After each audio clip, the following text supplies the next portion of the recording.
Loneliness and overthinking are loud. They sit in the back of your skull like a radio you can't turn off, spitting doubts, second guesses, and excuses. You feel small, you feel stuck, and the mind sells you a story.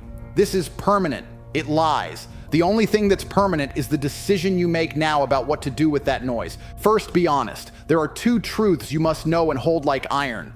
One, depression and clinical mental illness are real, medical conditions that deserve treatment and care. If your days are glazed with numbness, you can't get out of bed, your appetite and sleep are wrecked for weeks, seek help. A professional can and should help you. These are not moral failures. They are treatable health problems. Two, not every dark hour is clinical depression. Sometimes loneliness, overthinking, shame, and discomfort are the brain's blunt instruments. Alarms triggered when you step outside your comfort zone, when you face a new standard, when you try to become someone better. Grief and hard emotional growth can feel like illness, but they can also be the raw material of progress. Know the difference. If you're unsure whether you're grieving or clinically depressed, get checked. Don't gamble with your life. Now for the hard truth. The mind's default is to conserve. Your brain evolved to avoid risk, to hoard energy, to prefer the comfortable and immediate over the costly and uncertain. That's why laziness, procrastination, and overthinking are not moral condemnations, they're default settings. Evolution gave you a brake system so you'd survive. But survival mode is not the same as winning mode. The question is simple: will you let the default setting run your life, or will you upgrade your operating system? Overthinking is just procrastination with a suit on. It's rehearsing failure so you never risk it. It's parsing every outcome until paralysis wins.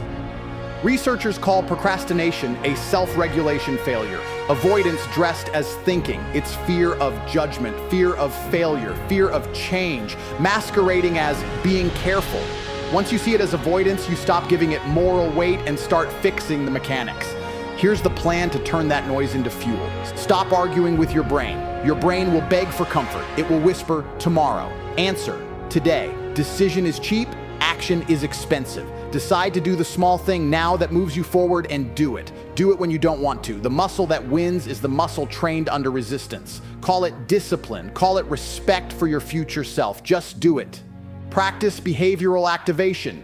Do the things that create momentum even if you don't feel like it. Science backs this. Activity and structured routines are among the most effective interventions for low mood and getting out of the hole. When depression or deep sadness sits heavy, the prescription is not only thought exercises, it is action, movement, schedules, steps. That's how you rebuild chemistry in your brain and create forward motion. Reframe overthinking as a signal, not a verdict. When your mind loops, ask, what is it protecting me from? Usually the answer is judgment, failure, or loss. Name it. Then make a tiny test that disproves it. If you fear rejection, send one message. If you fear public failure, post one short video. If you fear incompetence, spend 30 minutes learning one small skill. Each tiny test is a deposit in confidence. Compound interest matters. Small wins stack into a new identity. Kill the ritual of excuse making. Excuses are manufactured comfort. They soften the blow of missed goals while your life shrinks. And excuses are lazy. They sound like, I can't because. Replace them with the phrase, I will because. That linguistic swap forces you to find the mechanism.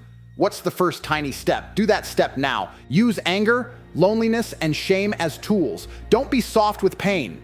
Be tactical. Anger is heat. Channel it into training, into learning, into execution. Loneliness is clarity. It makes your priorities obvious. Shame is a spotlight. It reveals what you value or failed to protect. Convert these affects into specific actions. 3 workouts a week, 60 minutes studying a skill daily, and 2 outreach calls to people who matter. Action turns emotion into progress. Build a schedule you obey. The morning is a sovereign hour. Own it. Wake up at the same time. Move first. Read second. Work on the hardest thing before the rest of the world floods your attention. This is not routine for routine's sake. This is creating a default that forces progress when willpower is thin. Stop glorifying feeling over output. Feeling motivated is a luxury, not a requirement. The world pays for competence, not enthusiasm. Do the work even when the feeling isn't there. Over time, your identity will catch up. People notice results, and results change how the world treats you. Attack the thinking errors. Overgeneralizing, catastrophizing, mind reading, these are mental shortcuts that make small threats look like apocalypse. When you catch one, interrogate it with evidence. Ask, what is the real probability of this? Spoiler, your mind inflates risk.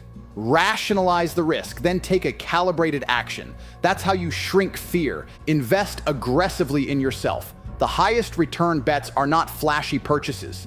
They are skills, health, and relationships that compound. Learn marketable skills, lift heavy things, get honest feedback from people who will starve you with truth, save money automatically, surround yourself with people who will push you. The next level won't hand you an invitation. You must be rare enough to be wanted. Use accountability like a steroid. Tell one person your plan and set a deadline. The social cost of failure is a lever that pushes you out of inertia. If you struggle alone, you will rerun old habits. If you bind yourself to someone else, a mentor, a coach, a partner, pressure creates focus. And yes, sometimes the darkness you feel is the brain's reaction to growth. The first time you set new standards, you get an internal revolt. It's uncomfortable. It's like strengthening an untrained muscle. Pain, soreness, resistance, but muscles grow. So do you. Don't interpret the ache as a sign to stop. Interpret it as proof you're doing something real. Now, a warning you must take seriously. Do not weaponize this speech into gaslighting people who suffer clinical illness. Telling someone depression is not real is dangerous and false. Clinical depression is real, disabling, and deserves care. If your suffering is severe or persistent, seek professional help. This speech is about the young man stuck in loops of overthinking, avoidance, and sloth. The man who can change by changing actions. If your symptoms are deeper, call a clinician. That's the adult move. You will be tempted to wait for motivation. You will wait for mood, for vibes, for the perfect moment. That perfect moment rarely arrives. Success is built by scheduling action into the days when your mood is low. That is the discipline that separates those who talk about change from those who create it.